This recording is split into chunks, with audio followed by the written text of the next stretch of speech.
Well, thanks for joining us. I'm Bren, the host of Garden Chat Live, and I've got my co-host here, PM, from way up in Canada. Hey, growing north. How are you Hello. tonight? I'm How's doing good, actually. the weather getting a little? Are you getting this? We're getting some heat coming through We're, Ohio. yeah, we're getting this really warm, weird, warm kind of spell going through. There's water running. This is March. I'm normally on the lake ice fishing with a truck beside me, and we have Cool. water running. It's like, what is this?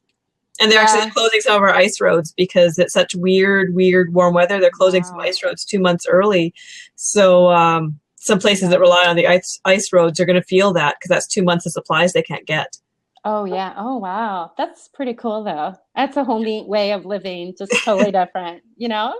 Yeah, it really is. It's I mean, you Yeah. really learn to appreciate what you've got Yes. because you there is Mm-hmm. no just running to the store and picking it up. It's like, Right. oh, I want some new shoes today. I'm going to go get some. No, that doesn't happen. No.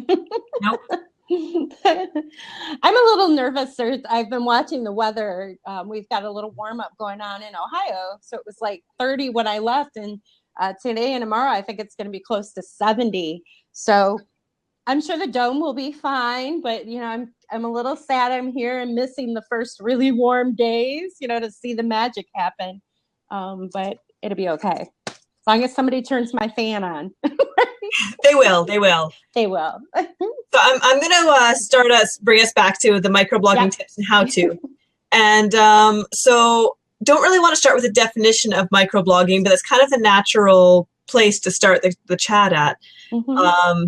So we had some really great definitions that came up on Twitter earlier at 9 o'clock.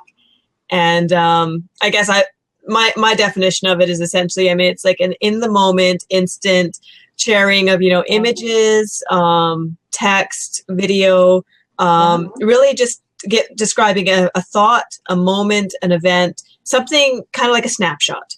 Yeah. And you're doing multiple little snapshots, and you're not writing prose, you're not writing paragraphs, you're not putting down a whole story. There is no, antithesis, there's no climax, there's none of this stuff. Right.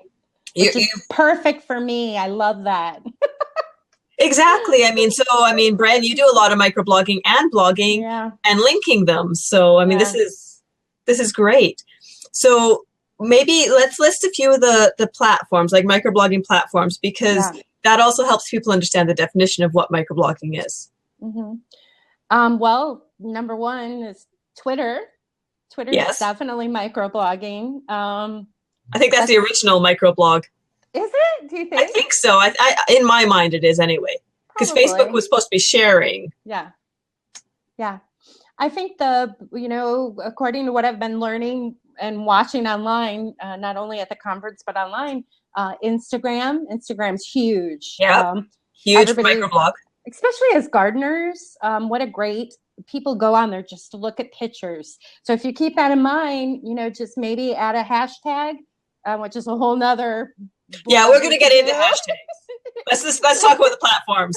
Right. But I mean, just a great photograph and a few words, bam, and you'll get some pretty cool traffic. And then, of course, Blab, kind of, right? I mean, yeah. Well, Blab in a way, Blab's more of like a video social. I wouldn't call it a microblogging platform because Right. you can record it and you can use it as kind of like a video blog. But I'm not sure if you'd call it microblogging unless you want to do like 2-minute snippets. Right. That's true. Yeah. But a Periscope definitely Yeah. could be. Yeah. Yeah. And that I totally recommend for gardeners. Just do it. The cool thing about Periscope too, it's great practice, right? For bigger projects and things like, and speaking, if you want to be a garden speaker, I think Periscope, yeah. Yeah, because I mean, you've got Periscope and you've kind of got its early partner, which is Snapchat, which are the real-time microblogging. Yeah. Because it's gone. It's in the moment. It's really just a sharing of an event, a thought, and it's gone. Right. So it's not a recorded type thing. You can record it and stuff, but Snapchat and Periscope are kind of like the extreme end, I would say, of microblogging. Is like, this is what I'm thinking right now, and you're not going to come back to us. It's gone. Yeah. I never really, I've kind of played with Snapchat a little bit in the last couple of months, and I just really struggle with it. I don't get it. Do you play on there? I haven't played on Snapchat because the thing is, like, I'd rather once I have a following on a certain microblogging platform, I'd rather give really good content and a lot of attention to the people who are following me. I want to make sure I answer them. I want to do all of that and give them good attention and good content. I mean, because they're following me because they want good content. Yeah. And I find I can't handle everything. Yeah. So I haven't played with Snapchat. I've played around with Periscope because it's easier doing video, right? Right. But I haven't played with them. So it doesn't mean it's not good, though. I mean, some people might want that instant thing. So if you've got a following on Snapchat, use it. I mean, give them good content. Give them a lot of attention. All of that sort of stuff. It's great. Yeah. So we've got quite a few people joining us in the chat room. That's awesome. I'm getting a little bit of, okay, good. It's just no feedback. Okay. Thanks for joining us, everyone. This is fun. We're just having a casual talk tonight about microblogging, which this is a great time to get, if you're a gardener or a foodie, whatever, get ready because, we're heading into the busy season with growing food, and microblogging is a great way to get your message out there quick, so you can spend more time growing things, right? Well, that's exactly it. It's like you've been out at work all day. For a lot of us who've been at work all day, you go and you spend time in your garden and you see this beautiful flower or there's something great going on. It's like, oh, hey, check out the lettuce. Check out the lettuce, guys. You take your phone, you take your picture, whatever platform you want to share it on, you share it, and it hasn't taken that much time, and people are satisfied. They feel connected to you. Yeah. Right. Right. I think the biggest thing you should remember with all these microblogging, specifically Twitter, and I can speak from complete experience with this, I have always been a real diehard on Twitter. I love tweeting. And the one thing I did wrong was attaching it to my website early on in blogging. So it's really important when you share a microblogging that you attach your website. Everything should kind of start with your website, right? Yeah. If you have a blog, like if you don't have a blog, microblogging on its own is fine. And it's also a great way to start getting like social interaction and things going while you're developing your blog or website or things. But if you do have a website, like Bren said, microblogging is a really, really good way to keep that connection going with people who follow you, but also direct them to more content. It's like you could say, hey, check out the recipe I did. I mean, Bren, you do a lot of recipes and they're really cool. It's like you put that on your microblogging, check out the recipe, put a little picture of it, and people can click on that and go to your actual website. Everything can drive directly back to your website for more content, more interest, more of everything. Definitely. So we've got quite a few people in the blog. This is awesome. I hope some of the designers I was talking to, and I handed out like 1 million seeds today. It was awesome. Everybody, that's the cool thing. You may think, oh, well, not everybody gardens. I don't believe that. I mean, these are like beautiful women, everybody's beautiful in high heels, and they're excited about the arugula. I am excited about arugula. I love it. So I hope some of them were able to join, or they may still be out at the party. The conferences like to have the fun parties. So which conferences is it that you're joining us from, Bren? Well, it's a little confusing, because most of the garden writers knew it. I don't know if you could see that. They've got 3 things. A little bit. They've got 3 things going on here today. So it's a lot of the folks may know it as the Garden Blogger Conference.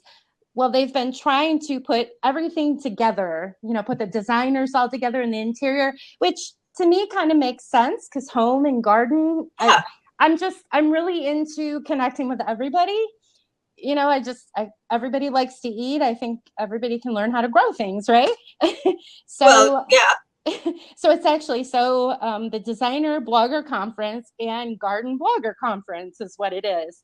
I actually shared a Periscope earlier today where the head of the show, in his opening statement, kind of explained what was going on. So I can tweet that link out again after this. So but it's a great event. I'm learning so much. And you've got a question, actually. Beth Great. Billstrom wants to know, where is it going to be next year? Where is the Garden Bloggers Conference next year? You know, I meant to verify that with Adam, who's the head of this.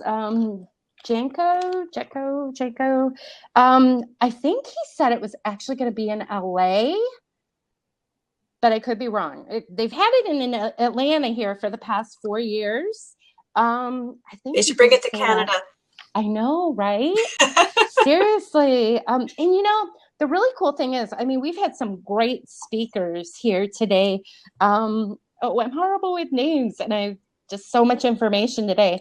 The one designer, well, every single one of them, even though they're not a garden blogger, I have seen gardens in their presentation. Houseplant Gurus, in the house she follows, the one girl, it was kind of funny because I did a quick Periscope of, help me out, Lisa.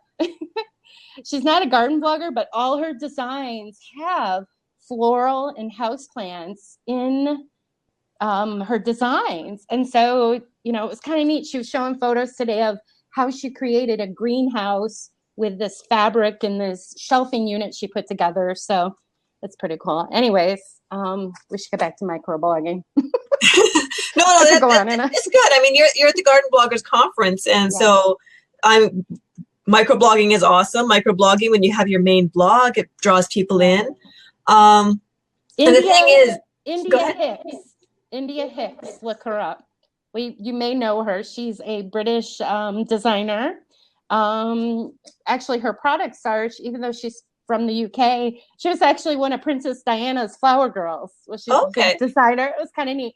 It was funny today because she shared about one of the bloggers had asked just randomly, what do you remember from the wedding? You know, we have to ask you just because you're who you are.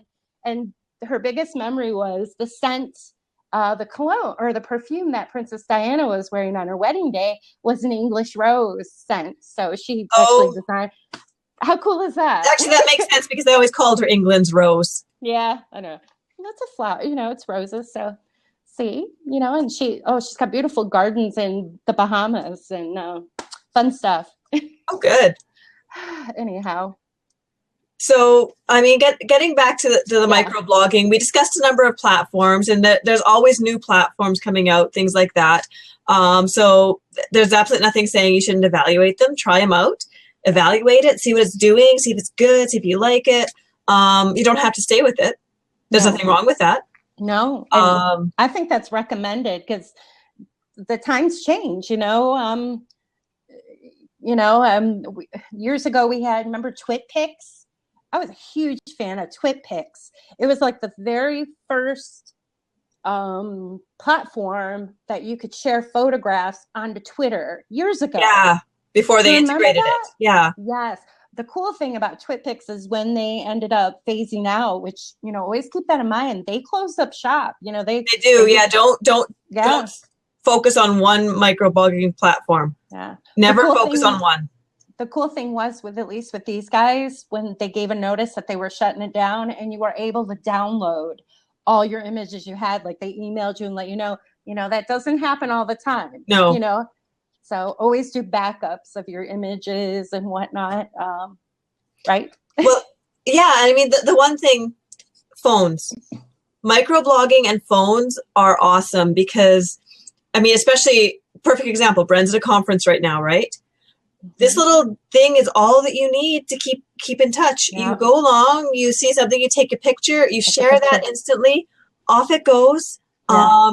It's backing up your photos, it's backing up everything right here. Yeah. Really, all you need to do your videos, to do your photos, to do your messaging, you could do all of your microblogging with a phone, and that's one of the beauties of it because this is always with you. You don't miss an event, you don't miss a moment, right? Yeah. So if something great is going on, snap a video, snap a picture, whatever, microblog it out to your followers. Yeah. I mean, basically what you're doing is you're inviting them into the events that are happening in your life. And that's a really great thing about microblogging that you can't capture in a full blog. Right. Bren, you can tell a little bit more about this, but you can share the recipes and everything else that you've done and explain the event and how it was going on and how people liked it and everything else. Right. But it doesn't beat that little snap. Right. Right when it's happening. Yeah. And like the advantage we have today with, Periscope, or even, on your Twitter, you can attach Vine, which I believe is owned by, and that's excellent. In fact, I think I did one last night, one of the party that they had.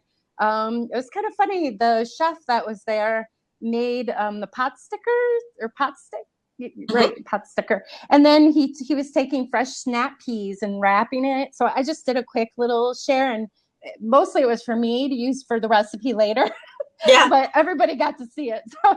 Well, and that's the beauty of it, right? Yeah. I mean, you're not carrying around your laptop. You don't have like all this paraphernalia in a backpack or anything else. Just phone, off you go. Right? Right. Yeah, totally. But so cool. So, awesome. We have Sarah, the gardener's on. I see that. Thank you for joining us. She's all the way in New Zealand. That's cool. I miss her. She was here last year for the event. She's looking forward, actually, to, if it is in LA, then it's not very far to travel. So I'm pretty sure that's what he said. A couple of times I was trying to talk to Adam, and he's just so busy. It's a great show. Yeah. I just learned so much. Wonderful people. I actually had a lady come up to me today. I had tweeted something, and I've been trying to use the garden blogger hashtag, but I put a couple of things on the designer, and she came up to me and she said, you have this dome thing, right? I looked at your webpage. Nice. It was so cool. Nice. It's like, what is that bubble wrap stuff? And it was so cool. Like, she's very, fancy. I'm not saying, gardeners aren't fancy, but I mean, she was, I'm a gardener. My fingernails are dirty, but she was like all into it. She goes, I want to grow some of this. How can you do that? So. Oh, that's really good. Yeah. So don't be afraid. Put it out there. Put your images out there. Start the conversation, right? I mean, you're not going to know unless you share it. So I saw a few mixed reviews or something on the garden chat tonight on the Twitter about Tumblr. Tumblr, the platform Tumblr. Do you want I'm on there, but I don't use it often, so I don't have much experience with Tumblr, unfortunately. The same thing would be for Reddit. Some people actually do a lot of microblogging with Reddit and have a lot of interaction through it. That's another platform I haven't been on, but I think you get mixed reviews for every single platform. Yeah. I don't think it matters. Some people hate Twitter. Some people think it's the best thing ever. Some people absolutely despise Facebook. Yes. Bren does not like Facebook. But the thing is, I mean, Facebook is good.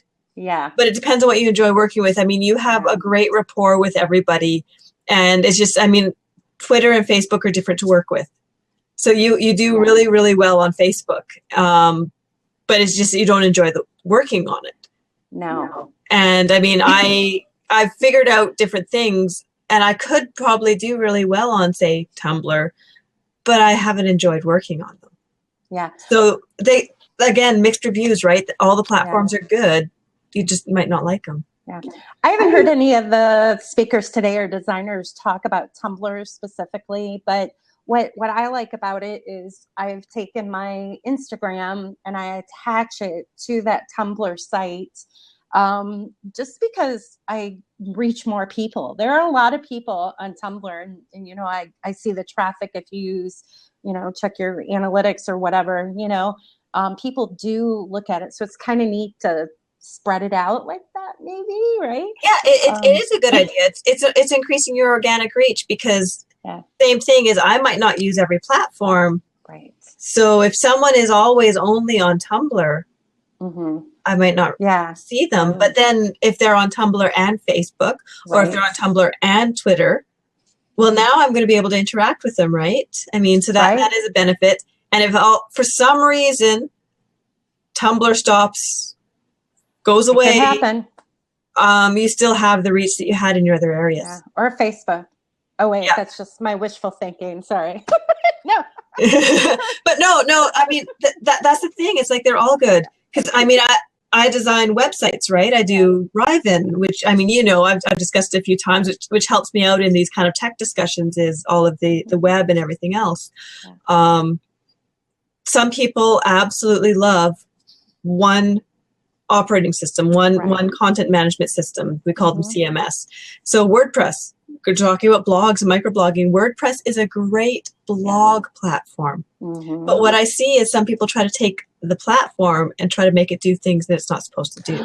Oh, one of the writers today, her talk was on how to make your what was from an editor's point of view for your writing, just how to write better. And she had talked about WordPress and how now they have it on the app, on your phone, where you could do quick blogging. And she was like, don't do it. That's not what the WordPress is about. No, I mean, and that's one aspect of it, but at least they're still using it as a blogging platform. True. But I've seen people try to take that platform and try to make it do something else. And then they're like, I hate WordPress. I hate WordPress. Like, well, you're trying to make WordPress do something that it was never intended to do. Right. Right? That's right. So the thing is, as long as you use them and enjoy them and use them for what they're intended for, microblogging, blogging, websites, large websites, it's good. Yeah, it's all good. Yeah. I'm not going to say they're bad. So if you're in the chat room tonight, please ask questions. Tell us what microblogging platform do you enjoy most? It'd be kind of neat to see what people are using. Back to the Tumblr though, I'm enjoying it because I've been tweeting out a link to my website where I've embedded the RSS feed from that Tumblr. So I could literally, which I feel bad I haven't kept up. I mean, I'm putting a lot on there, more than I would like my Instagram. Because what's going to happen, like if you were sharing photos on Instagram every 20 minutes, people get irritated by that. Yeah. And your numbers may go down. But see, with like Tumblr, I could post a picture every 5 minutes. And I never see my numbers drop from that. So obviously it was a platform intended for that purpose. Must be. For constant. Yeah. Whereas, I mean, like perfect example, Instagram, not intended for that. Yeah. Right? No. Or Facebook, same thing, Facebook, not intended for that. Not intended for like a huge slew of like 20 posts. Same as Twitter, sorry, I don't like that.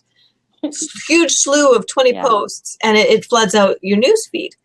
But Tumblr's news feed works differently, so it doesn't matter if you post that many. Right. You aren't getting a flood of them. So, I mean, that's a good thing. Yeah, so totally. So hopefully I've inspired you guys maybe to try that if you're going to a show, say, and you or a lecture or something and you want to just, tons of photos. That's a site for you. You could put it on Tumblr and attach it to your blog. And that way your audience is still coming over to your blog if you want to build your website and that. But you don't have to have a website like what you said. But I mean, fun. Different purposes. And the thing is, whether you have a website or don't have a website, microblogging is good. Totally. Microblogging is good. Yeah. I don't think I could say that any clearer. It's just it's right. Good. Yeah. Totally. So, do we have any questions or anything? No, there haven't been many questions coming up, but you mentioned earlier hashtags. So I want to talk a little bit about basically the benefits of microblogging, and then we'll get into the hashtags. Okay. So I'm going to try and bounce this back and forth off you a little bit, Bren. So sure. If I get wordy, just kind of slap me in the back of the head virtually or something. Okay. But ouch. Yeah, exactly. Just smack me. Yeah. But the benefits with the microblogging really is, I mean, we've kind of touched on a little bit saying, like if you're only on Tumblr, you're not getting all the people who are not on Tumblr. And so you should diversify a bit. Mm-hmm. But if you have your website, and Bren said you can use microblogging to drive people, that's kind of the beauty of it. It adds a mechanism because most microblogging platforms are social platforms. Kind of ironic how it works that way. Your blog's not really a social platform. People can leave comments, but it's not really a social platform. The comments are good. It's good to have them. It shows that you're open and approachable, things like that. So I wouldn't turn comments off unless you need to, unless you're a nonprofit or something like that. I want to share a tip with you that I learned today about what you just said about the comments.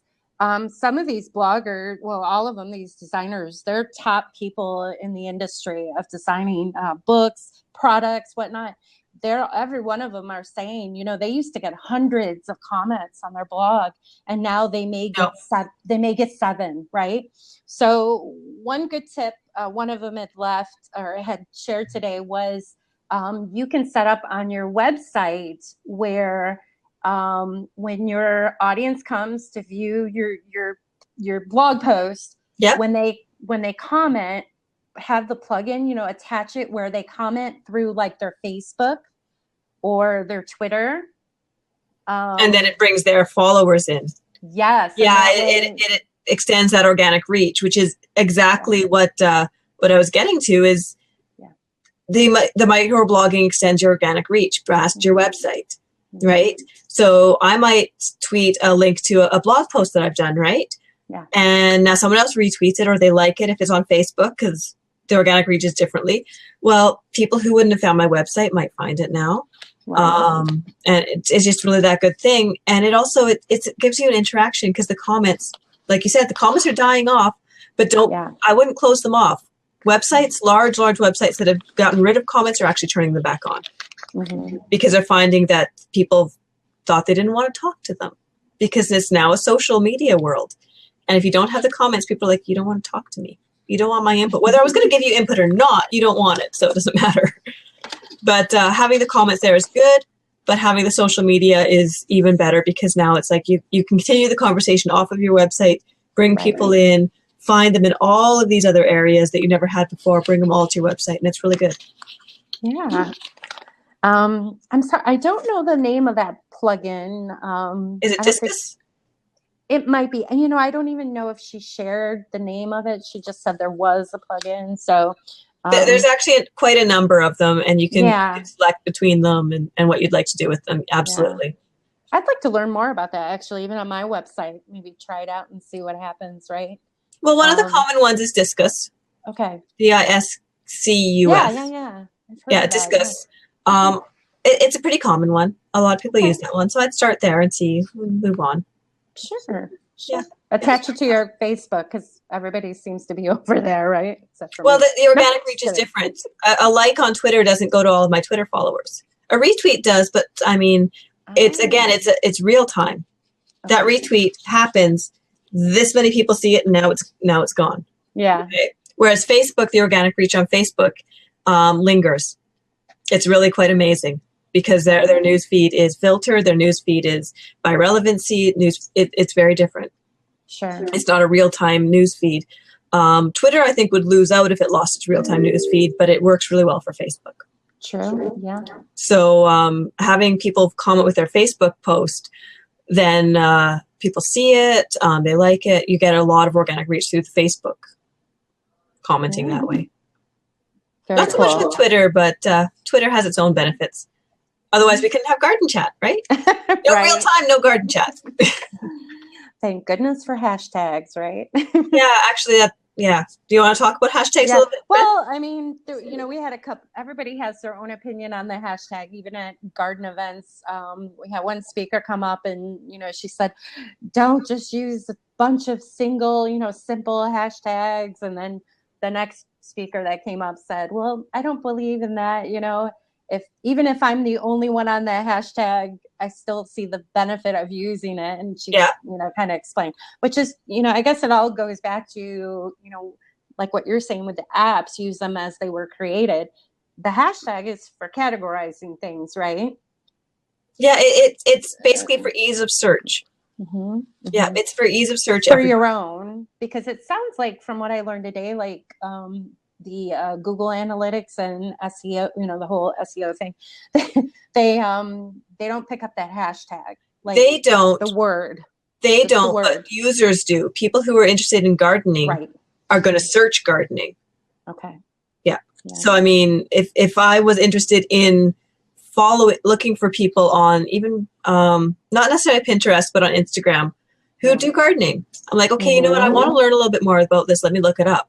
I might look up some of those hashtags to see who's using them and see what posts are relevant. If I want to look up something about, say, Canadian politics, Can Pauli, that right there, Can Pauli, type it in. I can see what's going on. It's a quick snapshot for me. Oh, this is what's been happening in politics today, right?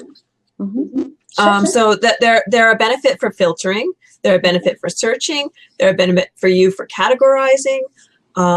They really, really are quite good. And a tweet or a post with a hashtag gets exponentially more hits and more finds because you might find searchable. You put this like little glowing tag on it.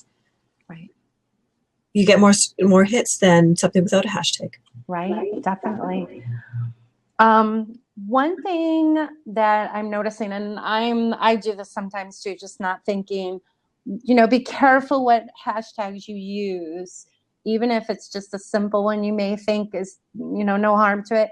You really should look in a search with what platform you're on. Well, yeah, perfect example, gardening and weed. Oh yeah. Yeah, don't take something as weed. Yeah, no. Yeah, it might be a dandelion. You're annoyed about the weed, and so you take it. Okay. Although there are mixed opinions on that because I figure it doesn't matter as much. Definitely. But first, people who are worried about it mattering, be cautious about it if that's what you're concerned about. You don't want to be have your name in an entire list of cannabis users, right? Right. Well, unless that's your thing, but again, and that's the beauty of the hashtag, right? If that's your thing, off you go. Yeah, exactly. Right. So, there was something else about him. Boy, I tell you, good thing I took a lot of notes, and actually back to the mobile, which really isn't with the microblogging though, I was taking pictures of the screen and putting that on my Tumblr. Yeah. Just a few. I don't like to show everything because, you have to respect the speakers. That's another thing with the microblogging. If you're periscoping, be careful, gardeners. If you go, make sure you ask the speaker before, or just let them know, hey, can I do a little bit of video of you? You don't want to put all of it out there unless the show approves it or the speaker approves it. There's intellectual property rights. Yeah, you could get in some big trouble. Well, and besides, you're getting paid. That speaker's getting paid to come and speak, and you don't want the whole presentation online because why do I need to come see her speak? Because the conference organizers will get annoyed too because they've paid the speaker and they've wanted you to pay to come and see this organization. So you have to be cautious about things like that. Yeah. Even people on the street, street performers. Hey, do you mind if I take a video? Yeah. Just because they're in public domain, you still treat everyone like a person. Yeah. Right. Be very careful. Sure. I mean, they might be on the street performing as a public thing because they're just whatever. They're being a busker. But you know what? Ask them. Ask them, and it involves people and something that someone else is doing. You should ask them. Definitely. Yeah. Boy, yeah. So the microblogging, a good thing. I mean, I kind of spun around on that one, didn't I?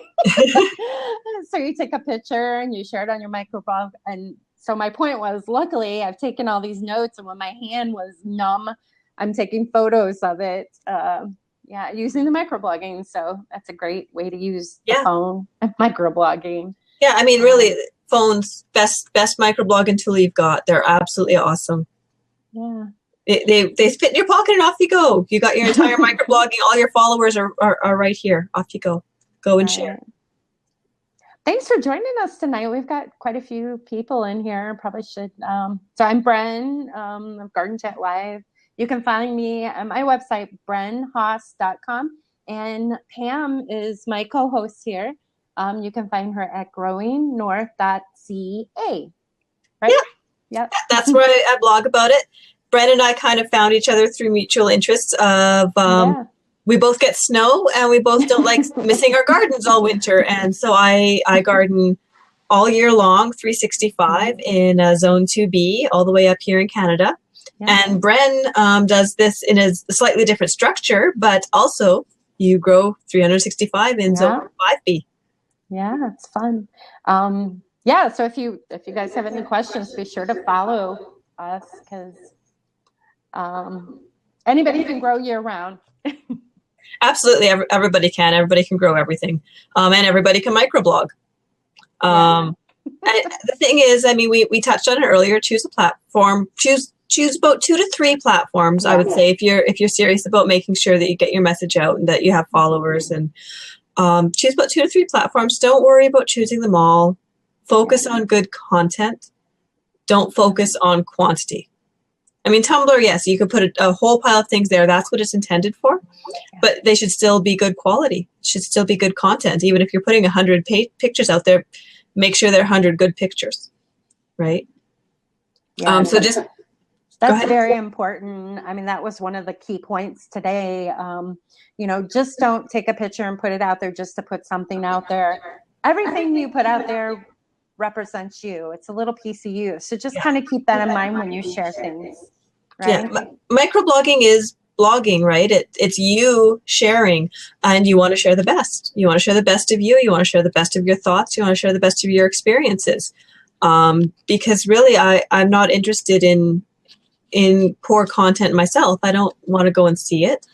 I'm not going to follow good content. My follow is kind of like a vote of confidence in the person. And that's the way I view people who follow me, right? They give them kind of a vote of confidence. Right. Thanks for joining us in the chat room there. Once again, if you guys have any questions about microblogging or want to add to the conversation in there, that'd be great. Yeah. Oh my gosh, there's just so much. You had a good point. You know, it can all be kind of overwhelming if you just try to do too much. I think if there's something new out, you know, just it doesn't hurt to go ahead and sign up for an account, if for anything, to put your website on there and to hold your name, you know. Yeah, hold your name's important these days. Yeah. Be consistent. Use your same name that you've used everywhere, which I kind of had a hard time with that in the beginning. I wish I would have known, you know, 6 years ago, but I didn't think about that. But yeah, don't, you know, just find the one that you enjoy. And right now is a great time as speaking as a gardener, because, you know, we're in the garden show season. You can practice taking your images at shows, right? And figure out which microblogging platform is going to work for you. And that way you're all set when we're out in the garden and we're digging, take a picture, say, hey, check this out. And the thing is, I mean, we're not all gardeners, right? I mean, not everybody's a gardener, but we're people, and people are all visual, right? So take a good picture. Make sure it's a good picture. Yeah. Play around with filters if you're on Instagram. Just play around with them. Learn it. See what's good, because you can always take a really good picture and make it great. Or you can just take a mediocre picture and make it look like a really good picture with some filters. But the thing is, take the time to do that. Make it good content. Don't ever lose sight of the good content in the rush to get a post out. Right. Okay. You just made me think of something. So like when you're outside and it's sunning, or if you're like in the greenhouse or dome, I keep having this problem. I've been using an old trick I used to use when I used, like, remember the big cameras? Yeah. No, I still use it, but you know.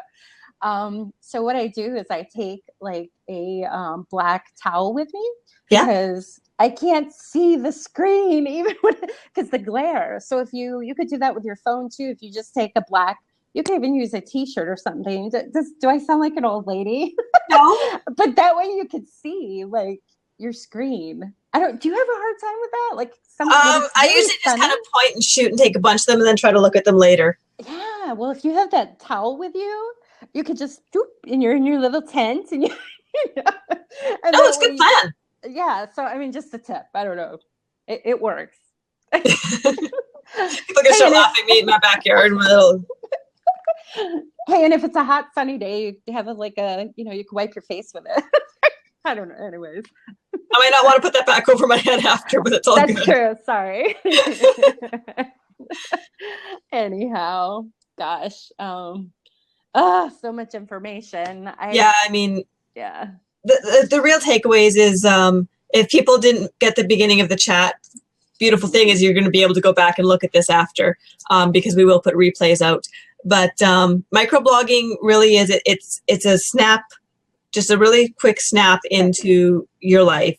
you're posting an image, a thought, a bit of writing, a quick blurb of text about a moment in your life, an event, something that's happening. Like it's real time. It's capturing the moment. Right. And it doesn't have to be anything fancy. It just has to be good and interesting. You don't have to spend a ton of time thinking about it. You're in the moment. You want to share it. You share it. Just make sure it's a good share. Yeah, just be yourself. Be yourself. Yeah. You know? That was a big point today too. You know, it's and People one know other when you're thing. not authentic. Yeah, I mean, you know, we get great ideas from others. You know, just be yourself though. Don't, you know, try to. One of the big questions were too, people were really concerned with sharing too much, especially as a designer. And that could be in the garden too, if you're a landscape designer. And, you know, the big takeaway I took from that was, you know, the designer had said, you know, just put it out there. You're you. People aren't going to be able to mimic or create you, you know, so it's better just to, you know, share. Yeah.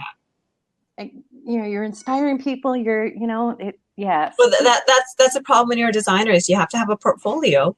Yeah. But I Oh, mean, great. the Yeah. same thing with any consultancy, right? You need to prove to people that you can do what you're doing, but you also can't give them too much, right? That's true. Yeah.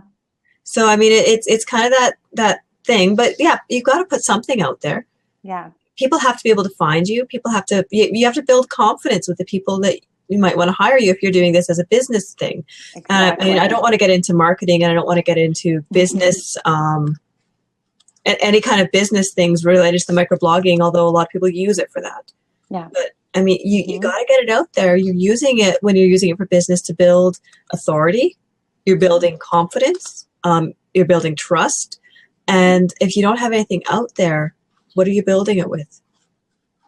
Right? That's right. Yeah. So, I mean, it's a tricky catch-21. Put it out there, don't put it out there, right? You know, just be smart. Yeah, you'll know what's right for you. Like Bren said, be you. Yeah. One thing too, like quite a few, well, most of the women that are here, especially the presenters, they're, you know, their business, they've made a career, they're making money out of doing the blogging. Great people to be inspired by, no matter what niche you're in. Yeah, the big thing was, and see, now my brain just went dead. Too much information. It's all good, Bren. It'll come back to you. I forgot where I was going with that. All right. Yeah. I forgot. No, we were talking about authentic. We were talking about marketing. Oh, yes. So, thank you. You're welcome. Long Props day. are us. And, you know, I haven't really been able to sleep so I'm not at home and, you know, and yeah, and I'm just so excited and I'm just having a great time. And it's just, you can't sleep at night. It's just so exciting. So, but yeah, so the big thing is, you know, don't be afraid to, even on the microblogging, make sure people know, you know, identify yourself and what you want, you know. One of the ladies that shared today, you know, if you want to be a brand ambassador for a company or some, you know, a brand, yeah. Don't just one day decide, oh, I want to, you know, oh, I want to work for, I don't know, think of something. I can't really think. She used like Estee Lauder, which perfume, right? Makeup or something, right? You know, but you need to follow them, kind of stalk the company and see what, you know, and share and make a relationship with them. And they need to make it with you as well. Exactly. Yeah, she was saying that. But, you know, and then with that in mind, you know, if you want to make a business out of this, microblogging, very important. But also remember, you know, be careful what you share, you know, because they're scrolling through your stuff. I mean, you know, if you post, you know, like, you know, there's, you know, you politics things, be careful, you know, you don't want to offend people. Yeah. Yeah. So, you know, just things to keep in mind, even especially with microblogging, right? Yeah. I mean, whatever you're putting out there, you're putting out there, right? Yeah. A rule of thumb that is a good thing to keep in your mind is a very simple one. Mm-hmm. If you don't want it on the billboard next to your house, maybe you shouldn't microblog it. Yeah. Right. So. Right.